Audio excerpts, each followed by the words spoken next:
नमस्ते सबैजनालाई, सबैजना कस्तो हुनुहुन्छ? म चाहिँ अब स्कुलबाट आएर भात भुटेर खानु मन पर्यो क्या। मलाई सब्जी चाहिँ छ, सब्जीसँग चाहिँ खानु मन परेन। सब्जी झन् फोनै झऱ्यो। यो सुकुटीसँग बनाएको छ, आलु र इस्कुस अन्त भैँसीको सुकुटी के।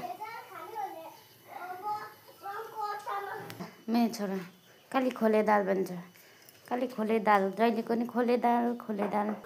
सिम्पल गाई चाहिँ म चाहिँ प्याजहरू केही हाल्दिनँ हो, अलिकति जिरा डराउने, जिरा फ्राई भइसक्यो भने हटाल्ने।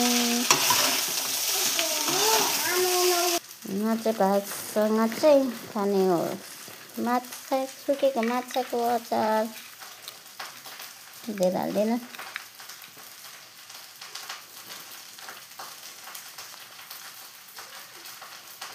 बस 2टा टमाटरको अचार माछा लाएर बनाएर खाएर भात खुरिन्छ। म यता सिद्रा नै खुराउँछु है।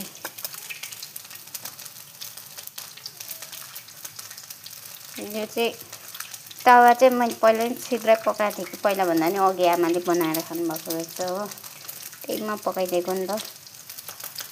म चाहिँ यसरी गर्छु है, माछा टमाटर सबै एकै ठाउँ लाएर फ्राई गर्ने हो।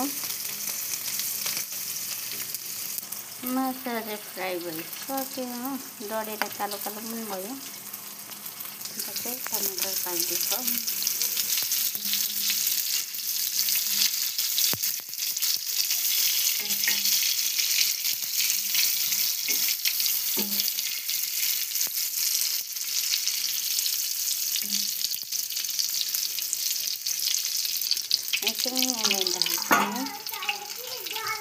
खोर्सानी चाहिँ फेरि पाकेर है, पाकेको खोर्सानी खानु पिरो अचार हो। सबै खोर्सानी चाहिँ यति हालेको चाहिँ मन चाहिँ हेर्नु, सबै दिन म भन्छु कि म पिरो खानु सक्दिनँ, तर चाहिनु चाहिँ मन चाहिँ पिरोमै बनाउनु मनपर्छ क्या, धेरै हालेर। खोर्सानी देखेर डर पो लाग्यो, बेसी नै हाल्यो के हो भन्ने पो भयो त हौ। बस सिद्रा पनि हालिदिएर पिसेको।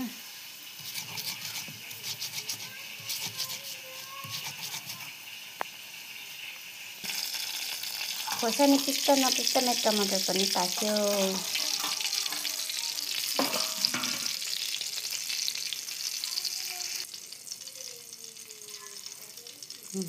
दामी पाकेछ टमाटर।